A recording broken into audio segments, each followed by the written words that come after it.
আজকে আমরা 50তম BCS math এবং মানসিক দক্ষতা সম্পর্কিত যেই প্রশ্নগুলো আসছে সেগুলো সলভ করার চেষ্টা করব। শুরু করি এই ম্যাথটা দিয়ে। এখানে বলছে x plus one by x is equal to zero হলে root x plus one by root x এর মান কত। এটা আমরা খুব ইজিলি সলভ করতে পারবো যদি root x plus one by root x এর একটা মান ধরে নিই। ধরলাম এটা পি। তারপর আমরা দুই দিক থেকে বর্গ করে দেব। Root x plus one by root x square is equal to p square. Then এটাকে যদি আমরা ক্যালকুলেশন করি, root x square plus 2 into root x into one by root x plus one by root x square is equal to p square. এখান থেকে আমরা পাবো x plus 2 plus one by x is equal to p square. এখানে আমরা পাচ্ছি x plus one by x is equal to p square minus 2। আবার x plus one by x এর মান দেওয়া আছে কত, 0। তাহলে এখানে আমরা পাচ্ছি P square minus 2 is equal to 0। এখান থেকে আমরা পাবো P square is equal to 2। তারপর দুই দিক থেকে আমরা যদি এটা রুট করে দেই তাহলে আমরা পাবো হচ্ছে modulus of p is equal to plus no modulus of p is equal to √2 এবং পি সমান পাবো হচ্ছে প্লাস মাইনাস √2। বাট যেহেতু এখানে শুধু প্লাস √2 অ্যান্সার আছে তাহলে এটা হবে আমার অ্যান্সার। তারপরে প্রশ্নটা বলছে 40 থেকে 50-এর মধ্যে একটি সংখ্যা দ্রব্যভাবে নেওয়া হলে এটি মৌলিক হওয়ার সম্ভাবনা কত। খুবই ইজি। 40 থেকে 50 পর্যন্ত সংখ্যা আছে 11টা। তাহলে এখানে আমার মোট ফলাফল কতগুলো, মোট ফলাফল হচ্ছে 11। আর সম্ভাব্য অনুকূল ফলাফল কয়টা, সম্ভাব্য অনুকূল ফলাফল এখানে আমাকে দেখতে হবে যে কয়টা মৌলিক সংখ্যা আছে। কি কি মৌলিক সংখ্যা আছে দেখি। প্রথমত হচ্ছে 41, তারপর 42 না, তারপর 43, 44 না, 45 না, 46 না, 47, 48 না, 49 না। তার মানে এখানে আছে আমার 3টা। তাহলে আমরা পাবো হচ্ছে 3। সম্ভাবনার ফর্মুলা আমরা কি জানি, হচ্ছে নিচে মোট ফলাফল আর উপরে সম্ভাব্য অনুকূল ফলাফল। তাহলে এখান থেকে আমরা পাবো হচ্ছে 3/11। এটা আমার অ্যান্সার। তারপরে ম্যাথটা বলছে এখানে একটা শব্দ দেওয়া আছে, এটাকে কত প্রকারে বিন্যাস করা যাবে। এটা করার জন্য আমরা কি করতে হবে, দেখতে হবে যে শব্দের মধ্যে বর্ণ কতগুলো আছে। তাহলে এখানে বর্ণ হচ্ছে 1 2 3 4 5 6 7 8টা। তাহলে 8টা যদি আমার ভিন্ন ভিন্ন বর্ণ হইতো তাহলে আমরা সহজে বলে দিতে পারতাম যে এখানে বিন্যাস হবে হচ্ছে 8 ফ্যাক্টোরিয়াল। বাট এখানে আমার এ আছে কতগুলো, এ আছে 2টা, এবং এখানে এস আছে 3টা। তাহলে আমাকে কি করতে হবে, এ 2টা আছে তার মানে 2 ফ্যাক্টোরিয়াল দিয়ে ভাগ দিতে হবে, এস 3টা আছে তার মানে 3 ফ্যাক্টোরিয়াল দিয়ে ভাগ দিতে হবে। তাহলে এটাকে যদি আমরা ক্যালকুলেশন করি কত পাবো, 8 গুণন 7 গুণন 6 গুণন 5 গুণন 4 গুণন 3 গুণন 2 গুণন 1। আর এটাকে আমরা পাবো 2 গুণন 1, আর এখানে পাবো 3 গুণন 2 গুণন 1। তাহলে এখানে আমরা পাচ্ছি হচ্ছে 3 দুগুণা 6। তাহলে 6 বাদ দিয়ে দেই, 2 বাদ দিয়ে দেই। তাহলে এখানে 3 4 12, 5 12 60, 60 গুণন 8 গুণন 60, 48, 480 গুণন 60। এখানে আমরা হচ্ছে 7, 7 56, 6, 4 7 28, 56 6, 4 7 28, আর 5 33, 3360। তাহলে এটা আমার অ্যান্সার। তারপরে বলছে যে x square minus p plus q into x plus p q is equal to 0। এটা হচ্ছে যারা দ্বিঘাত সমীকরণের একটু বিস্তারিত জানেন তারা দেখে বলে দিতে পারবেন এটার উত্তর হচ্ছে পি কিউ। বাট এটা যারা জানেন না তাদের জন্য সলভ কি হবে, খুব easy. X square minus P x যোগ যোগ না, এটা হচ্ছে এই ঘরের ডিম, এটা হচ্ছে minus q x plus p q is equal to 0। এখান থেকে আমরা এক্স কমন নিলে পাবো এক্স মাইনাস পি, এখান থেকে মাইনাস কিউ কমন নিলে পাবো x minus p is equal to 0। তাহলে এখানে হচ্ছে পাচ্ছি x minus p into x minus q is equal to 0, x minus p is equal to পাচ্ছি আমরা 0, এক্স ইজ ইকুয়াল টু পাচ্ছি p, x minus q is equal to পাচ্ছি 0 এবং x is equal to q. তাহলে এখানে আমার সমাধান হচ্ছে পি কিউ। তো এটা আমরা ইজিলি কিভাবে জানতাম? আমরা জানতাম যে কোনো সমীকরণের দুটো সমাধান যদি আমরা জানি, ধরলাম দুটো সমাধান আলফা এবং বিটা, তাহলে সমীকরণটা আমরা পাই হচ্ছে এক্স স্কোয়ার মাইনাস সমাধান দুটার যোগফল, মানে হচ্ছে alpha plus beta into x যোগ সমাধান দুটার গুণফল ইজ ইকুয়াল টু 0। তাহলে কোনো একটা সমাধান জানলে আমরা সেখান থেকে সমীকরণটা আমরা এইভাবে বের করতাম, alpha plus beta into x যোগ আলফা বিটা, মানে সমাধান দুটার যোগফল যোগ সমাধান দুটার গুণফল। তাহলে এখানে সমাধান দুটার যোগফল আকারে কি আছে, পি প্লাস কিউ আছে, তার মানে উত্তর হবে আমার পি কিউ। তারপরে এখানে একটা ধারা দেওয়া আছে, আমাদের বুঝতে হবে যে এটা কি ধরনের ধারা। এটা দেখে বোঝা যাচ্ছে যে এটা হচ্ছে একটা গুণোত্তর ধারা। গুণোত্তর ধারার কি হয়, পরস্পর পদগুলোর অনুপাত সমান হয়। তাহলে এখানে আমরা যদি অনুপাত দেখি কত দেওয়া আছে, অনুপাত এখানে আমরা পাবো 3/2/3, মানে হচ্ছে গুণন 1/3। তাহলে এখানে আমরা পাচ্ছি হচ্ছে হাফ। প্রথম পদ দেওয়া আছে 3। তাহলে ধারাটিতে মোট কতটি পদ আছে, তাহলে আমরা n তম পদের ফর্মুলা জানি। n তম পদের ফর্মুলা কি গুণোত্তর ধারার, a আর n-1।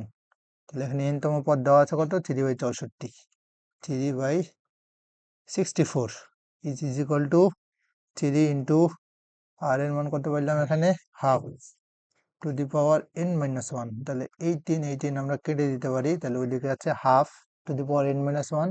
তাহলে এখানে আমরা এটাকেও have to the power something A convert করতে পারি।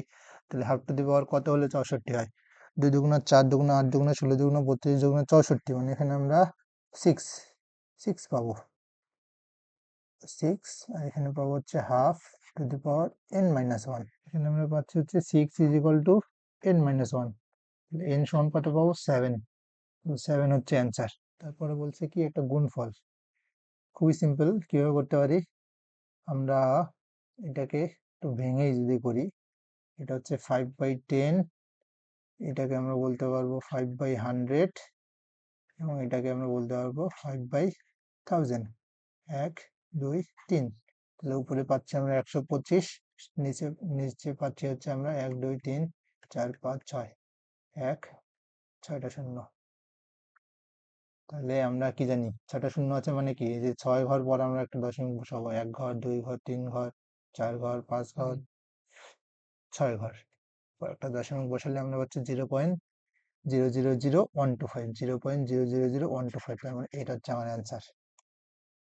তারপর এখানে একটা বিস্তৃতি দেওয়া আছে, বিস্তৃতিতে মধ্যপদ কততম পদ, ঠিক আছে। তো মধ্যপদ বের করতে গেলে আগে আমার এটাকে ক্যালকুলেশন করে নিতে হবে। তাহলে এটাকে ক্যালকুলেশন করলে আমরা কি পাবো দেখি, এখানে হচ্ছে এক্স স্কোয়ার মাইনাস 2 আছে, এটাকে আমরা 2 ইন্টু এক্স ইন্টু 1/x বলতে পারি।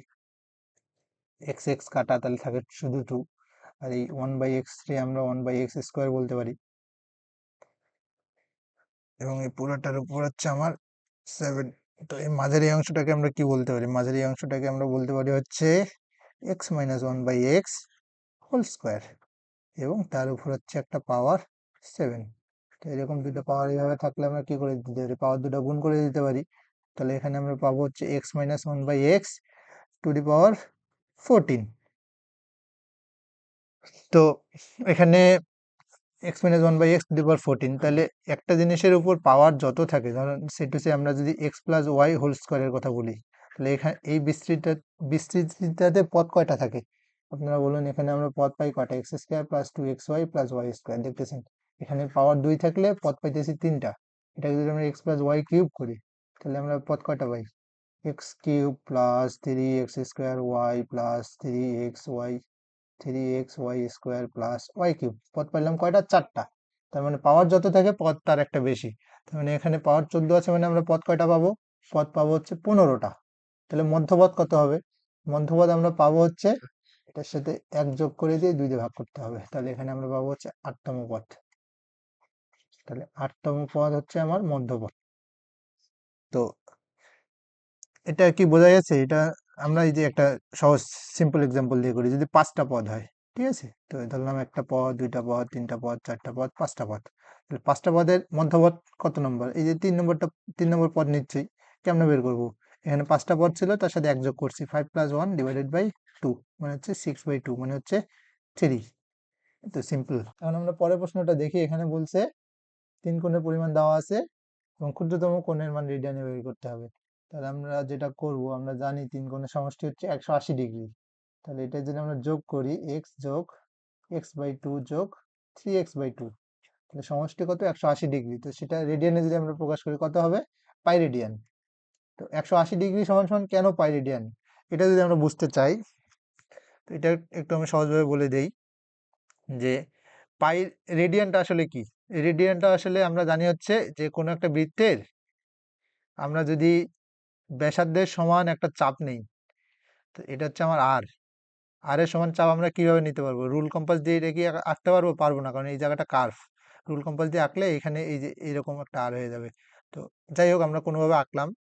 আঁকলে এই যে মাঝখানে যে কোণটা তৈরি হবে, মাঝখানে আমাদের যে কোণটা তৈরি হবে সেটাকে আমরা বলি হচ্ছে 1 রেডিয়ান। 1 রেডিয়ান। তো আমরা যদি দেখি যে আমরা যদি 180 ডিগ্রি পরিমাণে যাই, তাহলে এখানে আমরা একটা রেডিয়ান পাবো, এইখানে একটা রেডিয়ান পাবো, এইখানে একটা রেডিয়ান পাবো, আর এইখানে সামান্য রেডিয়ান পাবো। তাহলে 1 রেডিয়ান কোণের মান আমাদের হচ্ছে আহ এখানে 57 দশমিক সামথিং ডিগ্রি হয় আর কি। তো আমরা যদি এই পুরো পুরো 180 ডিগ্রি পরিমাণ আমরা এখানে আসি, ঠিক আছে, তাহলে আমরা কতগুলো রেডিয়ান কোণ পাবো? আসলে আমরা রেডিয়ান কোণ পাবো মোটামুটি পুরোপুরি 3টে রেডিয়ান কোণ পাবো, এবং আর একটা পাবো হচ্ছে 0.14 রেডিয়ানের মতো একটা পাবো। আর আমরা জানি কি পাই এর মান কত? পাই এর মান হচ্ছে 3.141 ডট ডট ডট। তাহলে এখানে আমরা কি পাচ্ছি? এখানে আমরা 180 ডিগ্রি ঘুরলে এখানে আমরা 3.14 রেডিয়ান পাচ্ছি। তো সেই কারণে আমরা বলি হচ্ছে আহ কি বলে, ত্রিভুজের 3 কোণের সমষ্টি আমরা এমনিতে কোণে বলি হচ্ছে 180 ডিগ্রি, আর রেডিয়ানে বলতে গেলে আমরা কত বলবো? 180 ডিগ্রি সমান সমান এখানে রেডিয়ান কত পাচ্ছি? 3.14 রেডিয়ান পাচ্ছি। তো এখানে আমরা পাই ব্যবহার করি। তো এটাকে যদি আমরা সলভ করি, সলভ করলে আমরা পাবো হচ্ছে 2, লসাগু নিলে এখানে পাবো 2x যোগ x যোগ 3x is equal to pi. এখানে আমরা পাবো হচ্ছে 3 দিয়ে 5 আর 1 6, 6x/2 is equal to pi. এখানে আমরা পাবো 6x is equal to 2 pi, x is equal to 2 pi divided by 6। তাহলে এখানে আমরা পাচ্ছি হচ্ছে 3 পাই/3। তাহলে পাই/3 হচ্ছে আমার এটা। আচ্ছা, এক্স না, এটা তো ক্ষুদ্রতম কোণ না, আমাদের ক্ষুদ্রতম কোণ বের করতে বলছে। ক্ষুদ্রতম কোণ বের করতে বললে আমরা কি করব? এখানে একটা হচ্ছে এক্স, আর একটা হচ্ছে x/2, আর একটা হচ্ছে 3x/2। তাহলে এখানে হাফ, এখানে হচ্ছে 3/2 করলে হচ্ছে 1 পয়েন্ট সামথিং আসে। তার মানে ক্ষুদ্রতম কোণ হবে হচ্ছে আমার এই যে x/2। ঠিক আছে, তাহলে x/2 করলে আমরা কত পাবো? পাই/3 ডিভাইডেড বাই 2 মানে কি গুণন 1/2। তাহলে এখানে আমরা পাচ্ছি হচ্ছে পাই/6। তাহলে আমার অ্যান্সার হবে হচ্ছে কত? পাই/6। আর 3x/2 কেন হবে না? কারণ এখানে আমরা কি দেখতেছি, এক্স এর সাথে এখানে হচ্ছে 0.5 গুণ এটার ক্ষেত্রে, আর এটা হচ্ছে এক্স এর সাথে হচ্ছে 1 পয়েন্ট সামথিং গুণ, 1 পয়েন্ট সামথিং গুণ। তার মানে অবশ্যই ওয়ানের বড় কোনো কিছু গুণ করলে এই জিনিসটা বড় হয়ে যাবে, তার মানে ক্ষুদ্রতম কোণ হবে না। ক্ষুদ্রতম কোণ হবে হচ্ছে আমার x/2। তাহলে এখানে আমার অ্যান্সার হচ্ছে পাই/6। এখানে ভগ্নাংশগুলোর মধ্যে লঘিষ্ঠ সাধারণ গুণিতক বলছে। লঘিষ্ঠ সাধারণ গুণিতক মানে কি? গুণিতক মানে আমরা কি জানতাম? গুণিতক হচ্ছে এই যে আমরা যদি বলি 2 এর গুণিতক কি? 2 এর গুণিতক হচ্ছে 2, 4, 6, 8, 10 মানে 2 এর ঘরের নামতা। 3 এর গুণিতক কি? 3, 6, 9, 12 এসব। তো আমরা যদি এগুলোর মধ্যে লঘিষ্ঠ সাধারণ গুণিতক, আচ্ছা আমি এটা পুরো জিনিসটাকে ভেঙে বলি আপনাদের বোঝার জন্য। আমরা আসলে কিভাবে লসাগু হিসাব করি। তো প্রথমত গুণিতক আমরা বললাম যে আপনাকে নামতা পড়তে হবে। এখন আমাদেরকে এই ভগ্নাংশগুলোর নামতা পড়তে হবে। দেখি আমরা যদি সেটা করার চেষ্টা করি। 2/5 গুণন 1 সমান সমান 2/5, 2/5 গুণন 2 সমান সমান হচ্ছে 4/5, 2/5 গুণন 3 সমান সমান হচ্ছে 6/5। আচ্ছা আমরা আর না আগাই, এখানে চলবে। তারপর আমরা 3/5 গুণন 1 সমান সমান পাবো 3/5, 3/5 গুণন 2 সমান সমান পাবো হচ্ছে 6/5। এই যে একটা কমন পেয়ে গেছি, তাহলে আর না আগাই। তারপরে 6/15, আচ্ছা এটাকে আগে আমাদের ভেঙে নিতে হবে। 6/15 তো আসলে 6/15 না, এটাকে আমরা বলতে পারি হচ্ছে 3 দুগুণা 6, 3 পাঁচা 15, 2/5 বলতে পারি। তাহলে এই যে 2/5 আর 2/5 একই জিনিস, ঠিক আছে? তার মানে এখানে আবার আমার আসবে কত, 6/5ই আসবে, রাইট? তাহলে এখানে হচ্ছে আমার কমনটা আসবে 6/5ই। তাহলে সবচেয়ে ছোট, ছোট এটা এর চেয়ে ছোট, এই যেগুলো কিন্তু এর চেয়ে ছোট, বাট এগুলো কিন্তু আমরা কোনো কমন নাই আর কি। তো সবচেয়ে কমন গুণিতক হচ্ছে আমার 6/5, তাহলে এটাই হচ্ছে আমার অ্যান্সার। তারপরে এখানে বলছে a/b = b/c = 2/3 হলে a অনুপাত c এর মান কত? খুবই ইজি। এখানে আমার কি করতে হবে, এই যে b এর মানটাকে সেম করে নিতে হবে, তাহলে আমরা a অনুপাত b অনুপাত c বলতে পারবো। তো এটা করার জন্য কি করতে হয়, আচ্ছা আমি লিখি আগে, a/b = 2/3, b/c = 2/3। তাহলে এখানে এখানে b আছে নিচে প্রথম ভগ্নাংশটার ক্ষেত্রে, উপরে পরের ভগ্নাংশটার ক্ষেত্রে b আছে উপরে। তো আমরা এটাকে সমান বানাইতে গেলে এই যে উপরেরটাকে আমরা কি করব, নিচেরটার লব দিয়ে গুণ দেব। নিচেরটার লব কত, 2।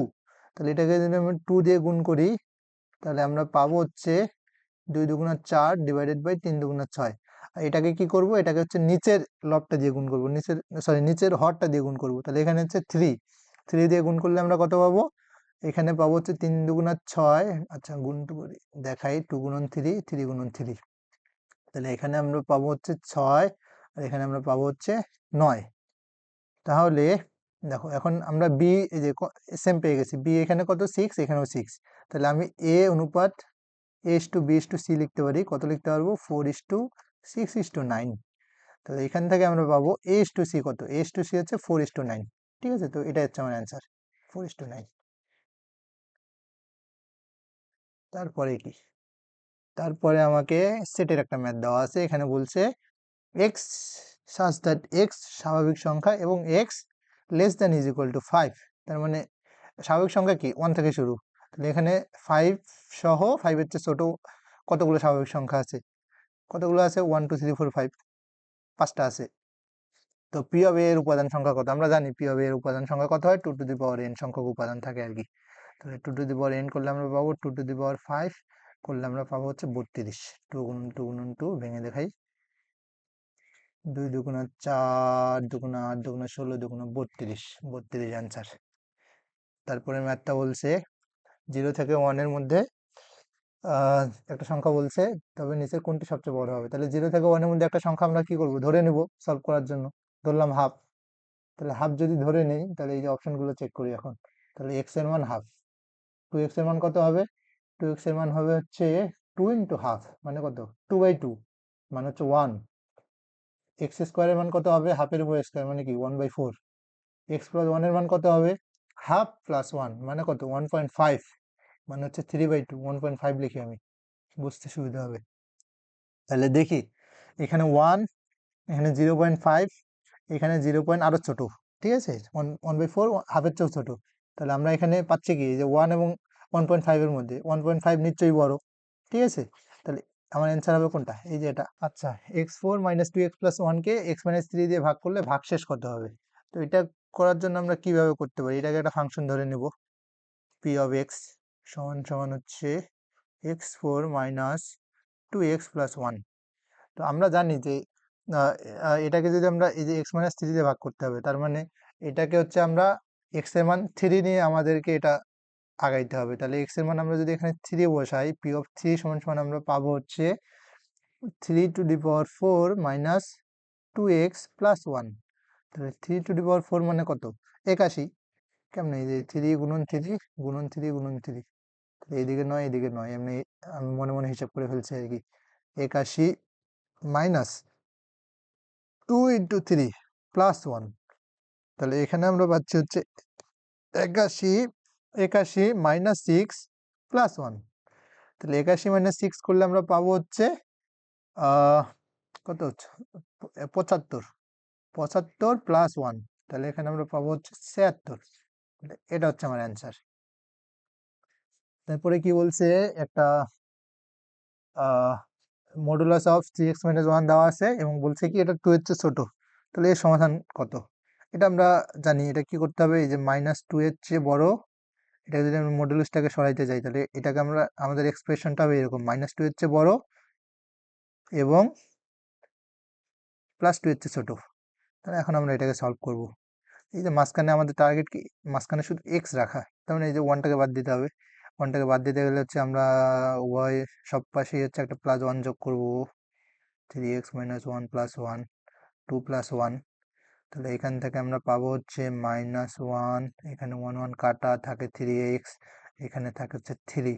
তারপর কি আমার এই 3টা ভাগ করতে হবে, -1/3, তারপর আমরা এখানে পাবো হচ্ছে 3x/3, 3x/3 এবং এখানে পাবো হচ্ছে 3/3। তাহলে এখানে আমরা পাবো হচ্ছে -1/3 এর চেয়ে বড়, 3 3 কাটা, এখানে হচ্ছে 1। তাহলে আমরা এখানে পাচ্ছি কত, -1/3 থেকে 1 পর্যন্ত। তাহলে আমার সমাধান কোনটা হবে, -1/3 থেকে 1। তো এখানে আমি আরেকটা জিনিস বলে রাখি, এটা যদি এমন হইতো যে এখানে হচ্ছে লেস দেন ইকুয়াল মার্ক থাকতো, ঠিক আছে, ধরলাম এখানে একটা লেস দেন ইকুয়াল মার্ক আছে, তখন কিন্তু এটা আমার ফার্স্ট ব্র্যাকেট না হয়ে, তখন কিন্তু এটা হয়তো আমার হচ্ছে সেকেন্ড ব্র্যাকেট। তখন আমাদের এটাকে সেকেন্ড ব্র্যাকেট না, তখন এটা হয়তো হচ্ছে আমার থার্ড ব্র্যাকেট। তখন এটা হচ্ছে থার্ড ব্র্যাকেটের মধ্যে থাকতো, এবং এটা যেহেতু শুধুমাত্র একটা লেস দেন ইকুয়াল, আর এইদিকে যেটা, এটা এটা যেহেতু না, কাজে এটা আমার ফার্স্ট ব্র্যাকেটই হইতো। বা এটাও যদি আমার এরকম হইতো, তাহলে তখন আমার এদিকেও একটা সেকেন্ড ব্র্যাকেট দিতে হইতো।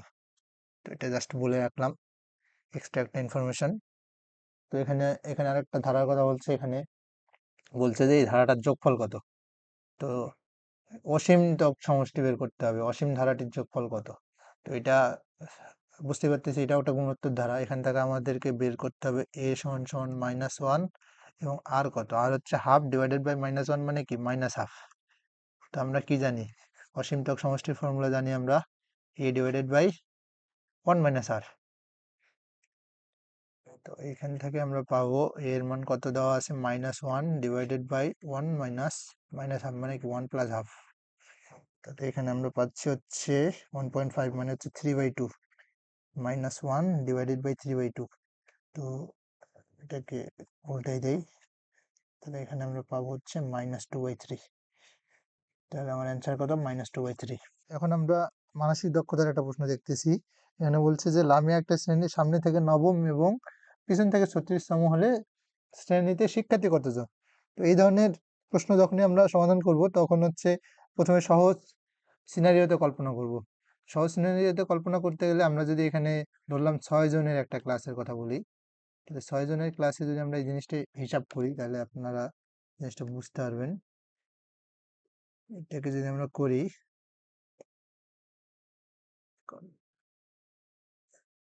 তো এখানে হচ্ছে আমরা ধরলাম এই যে এই বান্দাটাকে আমরা হিসাব করি, তাহলে এ প্রথম দিক থেকে কততম আছে, এখানে প্রথম দিক থেকে হচ্ছে এই যে প্রথম, দ্বিতীয়, তৃতীয়। আবার এই দিক থেকে কত, এই দিক থেকে দেখি, এই যে প্রথম, দ্বিতীয়, তৃতীয়, চতুর্থ। তাহলে দেখলাম ও সামনের দিক থেকে তৃতীয় এবং পিছনের দিক থেকে চতুর্থ। তো আমরা যদি এখন এই যে কততম সেটা, এটাকে যোগ করে ফলাফল বের করতে চাই, তাহলে আমরা কত পাচ্ছি, 7 জন পাচ্ছি। কিন্তু এখানে কি আদৌ 7 জন আছে, কিন্তু 7 জন নাই, এখানে হচ্ছে আমার 1 2 3 4 5 6 জন আছে। তো নিশ্চয়ই আমাদের এই দুটাকে যোগ করে দিলে শুধুমাত্র হবে না, এই যে এখানে হচ্ছে নবম আছে এবং 36তম আছে। তো আমাদের কি করতে হবে, যোগ করতে হবে এই দুটাকে এবং 1 বিয়োগ দিতে হবে। তো আমরা যদি এটা করি, তাহলে এখানে আমরা পাবো হচ্ছে 36 যোগ 9, পাবো কত, 45। এবং এটা 45 নিশ্চয়ই অ্যান্সার না, তাহলে অ্যান্সার হবে হচ্ছে আমার 45 - 1 = 44। এবার আমাদের বলছে 2x² + 3x + 1 এর ক্ষুদ্রতম মান কত হবে।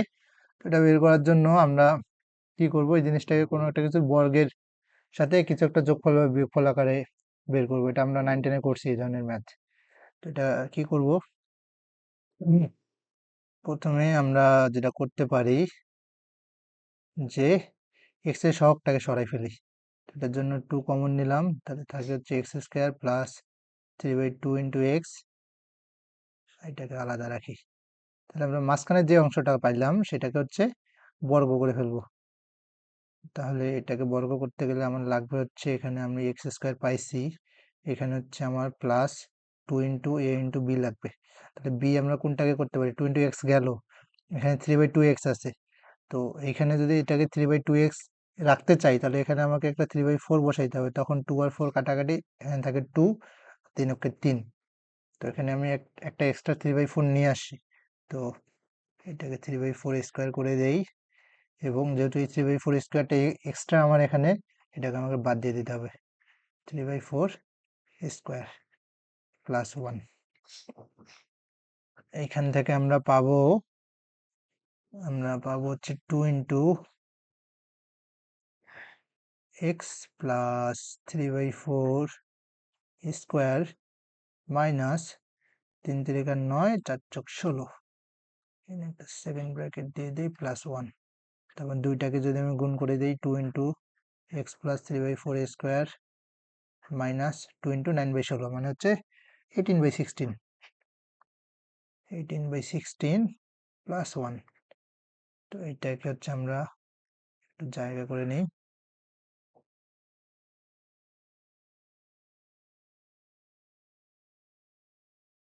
তো এখন আমাদের কি করতে হবে, এখন আমাদের করতে হবে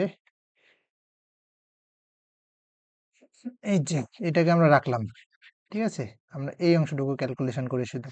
তো এই অংশটুকু ক্যালকুলেশন করলে আমরা এখানে পাবো হচ্ছে 2 × x প্লাস 3/4 স্কোয়ার মাইনাস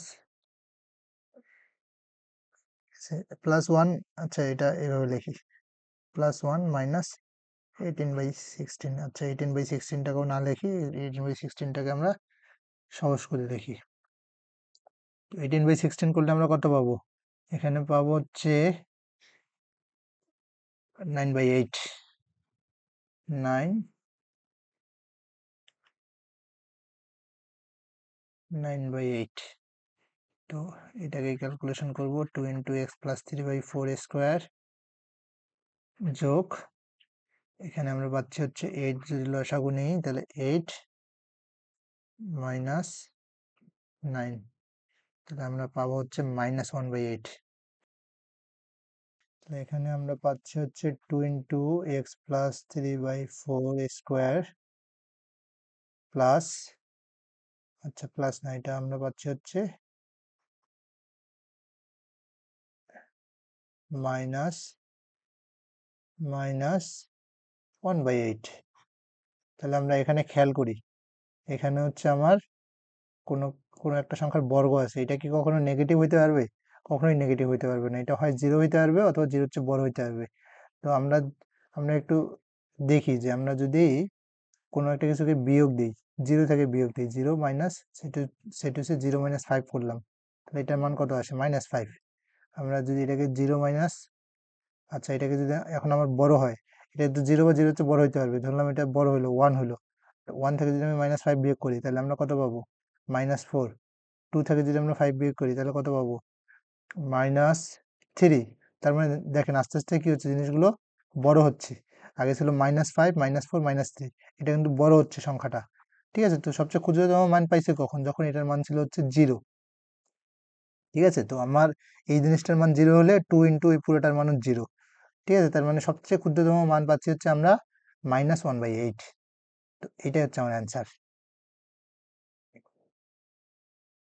তারপর এখানে আমার বলছে সমবাহু ত্রিভুজের দৈর্ঘ্য 8 মিটার হলে এর ক্ষেত্রফল কত। তো এটা আমরা জানি, ফর্মুলা √3/4 a স্কোয়ার। তাহলে এখান থেকে আমরা পাবো হচ্ছে √3/4, এর মান কত, এর মান বলা হচ্ছে 8 গুণন 8 স্কোয়ার, 8 গুণন 8 লিখি।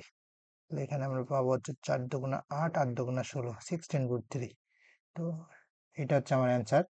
তো ধরি আমরা ফর্মুলাটা জানি না, তারপর এটা আমরা কিভাবে বের করতে পারবো, এটা বের করার জন্য আমাদেরকে হচ্ছে, আমরা যেটা জানি হাফ ইন্টু ভূমি ইন্টু উচ্চতা, এটা দিয়েও করে ফেলতে পারবো, ঠিক আছে। তো এখানে যদি আমরা একটা সমবাহু ত্রিভুজ আঁকি,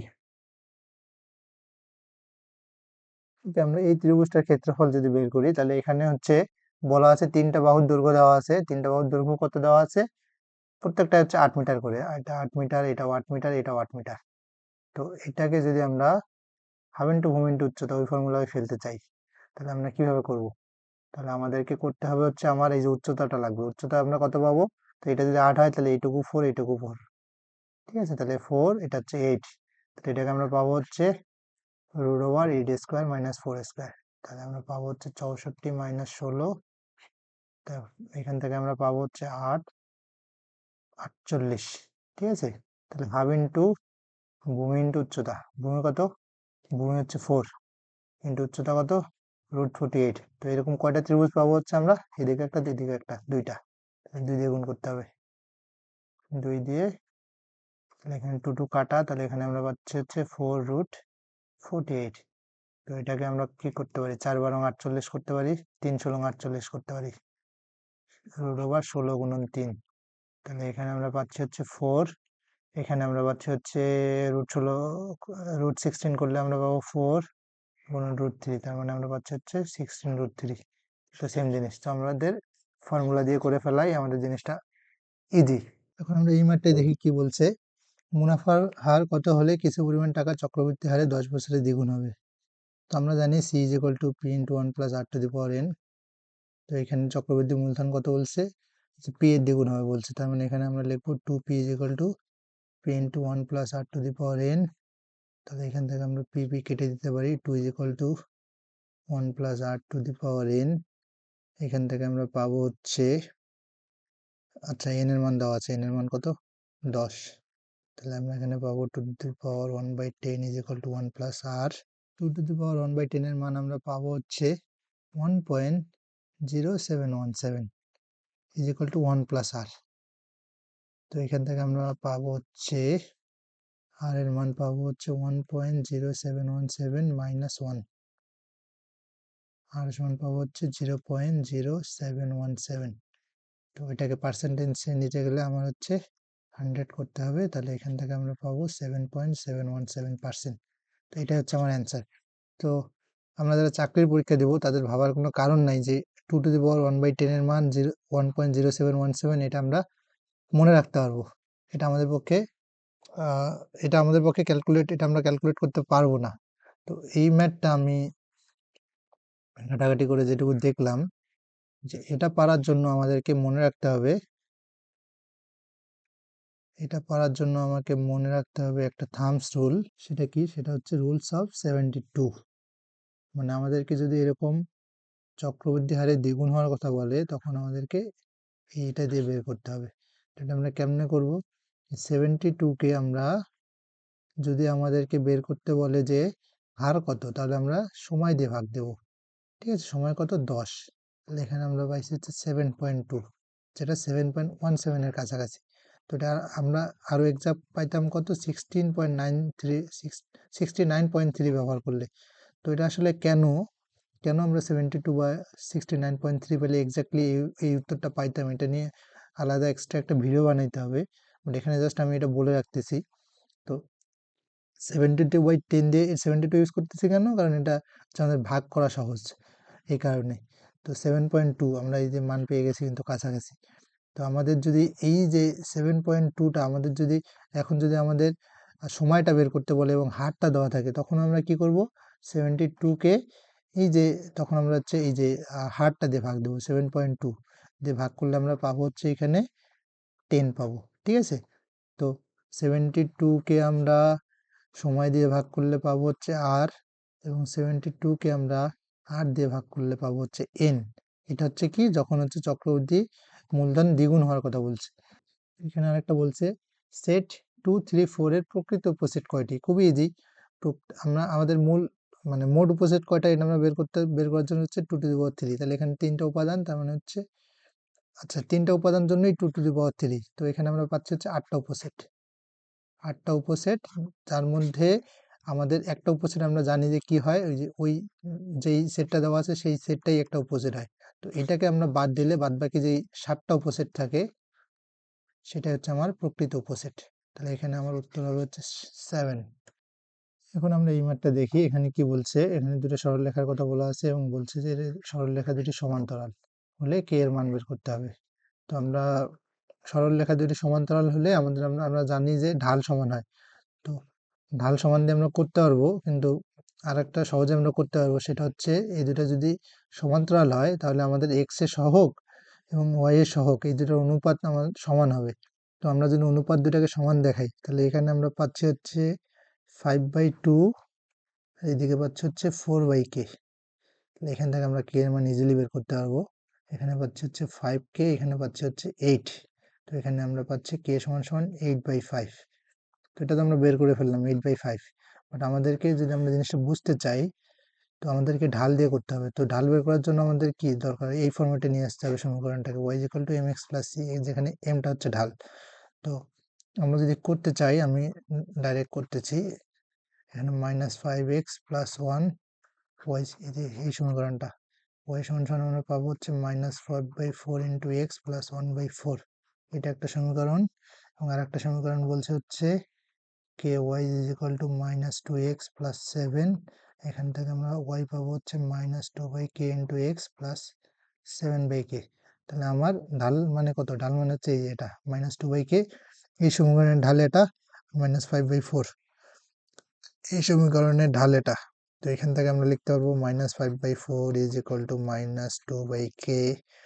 তো এখানে আমরা মাইনাস মাইনাস পাঁচ, তাহলে এখানে আমরা পাচ্ছি হচ্ছে 5k = 8, k পাচ্ছি 8/5। That's my answer.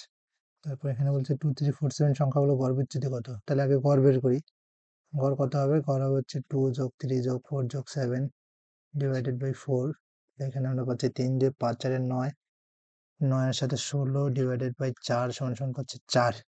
তো এই যে গড় থেকে প্রত্যেকটা সংখ্যার বিচ্যুতি কত, তো সেটা যদি আমরা বের করি তাহলে সেটা আমরা পাবো হচ্ছে পরম বিচ্যুতি। তাহলে এখানে প্রথম সংখ্যাটা বিচ্যুতি কত, 2। আচ্ছা, এটা আমরা কেমনে করবো, এই যে প্রত্যেকটা মডুলাস করে দেবো আর কি, এই যে গড় থেকে।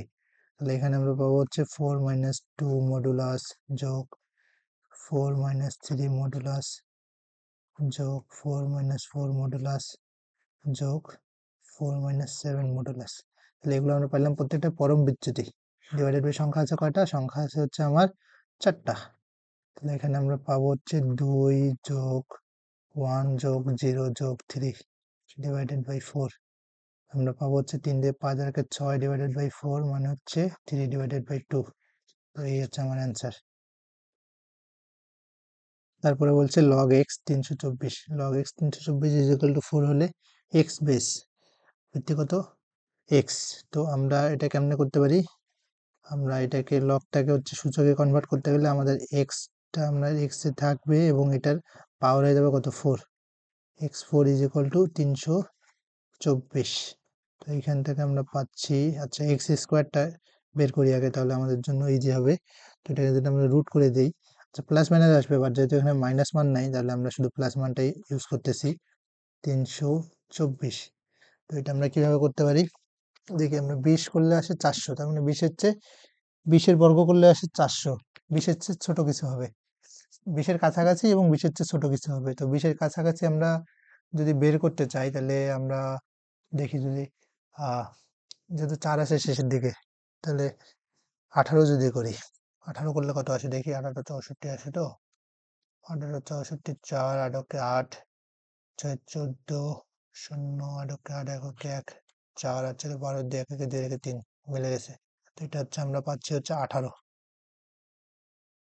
এখানে আমরা √324 করলে পাচ্ছি 18, তাহলে x কে আবার করতে হবে √18 করতে হবে। তো এটাকে আমরা করলে পাবো হচ্ছে 9 × 2, তাহলে পাবো √9 × √2, √9 মানে হচ্ছে 3 √2। তো দ্যাটস মাই অ্যান্সার। তারপর এখানে হচ্ছে একটা মেন্টাল অ্যাবিলিটি বা ম্যাথের প্রশ্ন বলতে পারি। তো এখানে বলছে সমান দৈর্ঘ্যের দুটো দড়ি দিয়ে একটা আয়তাকার বেষ্টনী তৈরি করা হয় এবং অপরটি দিয়ে বর্গাকার বেষ্টনী তৈরি করা হয়। আচ্ছা, আমরা তাহলে একটা দৈর্ঘ্য ধরে নিই, ধরলাম 16 সেন্টিমিটার দৈর্ঘ্যের একটা দড়ি আছে আমাদের কাছে, ঠিক আছে। তো এই 16 সেন্টিমিটার দৈর্ঘ্যের দড়ি দিয়ে আমরা যদি একটা আঁকতে চাই, একটা বর্গ এবং একটা আয়ত আঁকতে চাই, তাহলে এখানে হচ্ছে 16 সেন্টিমিটার যদি আমাদের দড়িটার দৈর্ঘ্য হয়, তাহলে আমরা ধরি যে এখানে হচ্ছে এটা হচ্ছে 5, এটা হচ্ছে 5, এটা আমরা ধরে নিচ্ছি 5 5 10, তাহলে আর থাকে হচ্ছে 6, তাহলে এখানে হচ্ছে 3, এখানে হচ্ছে 3। বর্গটার ক্ষেত্রে কি হবে, প্রত্যেকটা হবে 4 4 4 এবং 4। তাহলে এটার ক্ষেত্রফল আমরা কত পাবো, আয়তক্ষেত্রের 5 × 3, এবং এটার ক্ষেত্রফল কত পাবো, 4 স্কোয়ার। এখানে পাবো 15, এখানে পাবো 16। তাহলে অবশ্যই আমার এই যে পরিসীমা কিন্তু দেখুন, পরিসীমা হচ্ছে দেখেন 5 5 10 3 3 6 16, এটারও 16, ঠিক আছে, মানে এই যে দড়িটার দৈর্ঘ্য 16, ঠিক আছে। এটার ক্ষেত্রেও কিন্তু এই যে পুরো দড়িটা দিয়ে আমি এটা বানাইছি, তার মানে এটা হচ্ছে 16, ঠিক আছে। বাট ক্ষেত্রফল কত? ক্ষেত্রফল হচ্ছে এটার হচ্ছে 16 বর্গ সেন্টিমিটার এবং এটার হচ্ছে 15 বর্গ সেন্টিমিটার। তো অবশ্যই কি হচ্ছে, বর্গটার ক্ষেত্রফল বেশি হচ্ছে, ঠিক আছে। বর্গক্ষেত্রের ক্ষেত্রফল আয়তক্ষেত্রের চেয়ে বেশি, এটা হবে আমার অ্যান্সার। তো জিনিসটা আসলে কি, মানে আমরা যতই হচ্ছে এই জিনিসটাকে, এই যে এটা হচ্ছে চ্যাপ্টা আছে, চ্যাপ্টা থাকে যতই জিনিসটাকে আমরা বর্গাকার শেপে নেব, ততই হচ্ছে, মানে এই যে দড়ির দৈর্ঘ্য চেঞ্জ না করি, যতই আমরা বর্গাকার শেপে নেব ততই হচ্ছে ক্ষেত্রফল বাড়বে, ঠিক আছে। তো বর্গক্ষেত্রে গিয়ে তো আমার আলটিমেটলি সবচেয়ে বড় ক্ষেত্রফলটা পাবো আর কি। তারপরে আমরা দেখি এখানে কি বলছে। এখন জানুয়ারি মাস হলে এখন থেকে 100 মাস পর কোন মাস হবে? তো 12 মাসে আমার একটা সাইকেল যাইতেছে, ঠিক আছে। 12 মাসে 1 বছরে একটা সাইকেল যাইতেছে, তাহলে আমরা 12-র গুণিতক চিন্তা করি। তো 100-র কাছাকাছি 12-র গুণিতক কত আছে? 100-র কাছাকাছি 12-র গুণিতক হচ্ছে 8 12 96, মানে 8 বছর 8 বছর যদি আমার যায়, তাহলে হচ্ছে 96 মাস যাবে গা, 96 মাস যাবে, তাহলে আর বাকি থাকে কত? 4 মাস। তার মানে আমাকে আলটিমেটলি হিসাব করতে হবে জানুয়ারির 4 মাস পর কত। তাহলে 1 মাস পর ফেব্রুয়ারি, 2 মাস পর মার্চ, 3 মাস পর এপ্রিল, 4 মাস পর মে। তাহলে এটা আমার অ্যান্সার হবে হচ্ছে মে। তারপর এখানে আমাদের বলছে একটা বাক্সের মধ্যে একটা পেন্সিল আছে, ধরলাম এই যে একটা বাক্স, মধ্যে একটা পেন্সিল, ঠিক আছে, মধ্যে একটা পেন্সিল এবং বাক্সটি একটি তাকের উপরে আছে। তো ধরলাম এটা একটা তাক, তাক, বাক্স, পেন্সিল এবং তাকটি জানালার নিচে আছে। তাহলে তাকটি জানালার নিচে আছে মানে হোপফুলি বাক্সটাও জানালার নিচে আছে, বাট এটা বোঝা যাচ্ছে না। ধরলাম তাহলে পেন্সিলটি জানালার নিচে আছে, তাহলে আমরা বাক্সটি জানালার আচ্ছা এটা মানে একটু ধোঁয়াশাপূর্ণ, বাট এটা হচ্ছে আমরা কি বুঝতে পারতেছি, যেহেতু পেন্সিলটি বাক্সের মধ্যে আছে, আবার বাক্সটার উপরে হচ্ছে আমার জানালাটা আছে, ঠিক আছে, মানে তাকটার উপরে জানালাটা আছে মানে কি বাক্সটার উপরেও জানালাটা আছে, মানে এটা মোস্ট প্রবাবলি অ্যান্সার হবে। তারপরে এখানে বলছে যে একটি চায়ের কাপের হ্যান্ডেল পূর্ব দিক করে রাখা, ঠিক আছে। তো এটা খুবই ইজি, ঠিক আছে। এই যে পূর্ব, পশ্চিম, উত্তর, দক্ষিণ, ঠিক আছে। তো এখানে আমাদের একটা ধরলাম একটা চায়ের কাপ, ঠিক আছে, এই হচ্ছে হ্যান্ডেল। তো এটাকে যদি আমরা 180 ডিগ্রি ঘুরাই, 180 ডিগ্রি আমরা ঘড়ির কাঁটার দিকে ঘুরাইতে বলছে, তার মানে এটাকে, এই যে এটা পূর্ব দিকে মুখ করে আছে এখন, ঠিক আছে। তো এটাকে আমরা ঘুরায়ে 180 ডিগ্রি নিয়ে আসলে এটা কোন দিকে মুখ করে থাকবে? এই দিকে মুখ করে থাকবে, মানে পশ্চিম দিকে মুখ করে থাকবে। তো এটা হচ্ছে ঘড়ির কাঁটার দিক। আর ঘড়ির কাঁটা উল্টা দিকে ঘোরালেও পশ্চিম দিকে মুখ করে থাকতে, 180 ডিগ্রির ক্ষেত্রে ম্যাটার করতেছে না কোন দিকে ঘুরাইছি। তো এটা আসলে পশ্চিম দিকে মুখ করে থাকবে, মানে যে কোনো কিছুকে আমরা জাস্ট 180 ডিগ্রি ঘুরাইলে সেটা তার অপোজিট দিকে চলে যাবে। তাহলে পূর্বের অপোজিট কি? পশ্চিম দিক, তাহলে পশ্চিম দিকে চলে যাবে। এখন বলছে ঘড়ির ঘন্টার কাঁটা ও মিনিটের কাঁটা একদিনে কতবার মিলিত হয়? তো এটা হচ্ছে আমাদের কমন সেন্স কি বলে, কমন সেন্স বলে হচ্ছে যে এটা যদি ঘন্টার কাঁটা হয়, এখন ধরলাম 12টা বাজে, এটাই ঘন্টার কাঁটা এবং এখানে হচ্ছে আমার মিনিটের কাঁটাটাও আছে, ঠিক আছে। মিনিটের কাঁটাটা অন্য কালার দিয়ে দেখাই, ধরলাম এখানে মিনিটের কাঁটাটা আছে, ওকে। ঘন্টার কাঁটা এবং মিনিটের কাঁটা, তো ঘন্টার কাঁটা এবং মিনিটের কাঁটা, এই যে 12টা বাজে একবার মিলিত হলো, ঠিক আছে। তারপর এখানে একটা বাজবে, একটা বাজার সময় ঘন্টার কাঁটাটা এখানে আসবে এবং এবং মিনিটের কাঁটাটাও একবার এসে এর সাথে মিলিত হবে। 2টো বাজার সময় একবার মিলিত হবে, 3টে বাজার সময় একবার মিলিত হবে।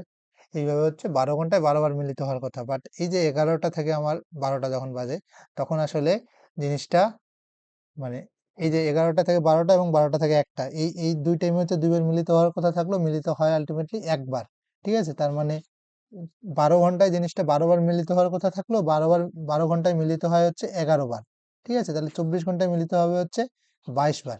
তো এটা আসলে আমি একটা সিমুলেশন দিয়ে দেখানোর চেষ্টা করব। তারপর এখানে একটা বলছে একটা কঠিন ঘনক পানির উপরে ও অর্ধেক পানির নিচে ভাসছে, আপনি ঘনকটি পানির মধ্যে 2 সেন্টিমিটার গভীরে ঠেলে দেন, তারপর সেটিকে, এটা এটা হচ্ছে আমাদের প্লবতার কনসেপ্ট থেকে আসে আর কি। তো পানির নিচে একটা জিনিস ভাসে কেন?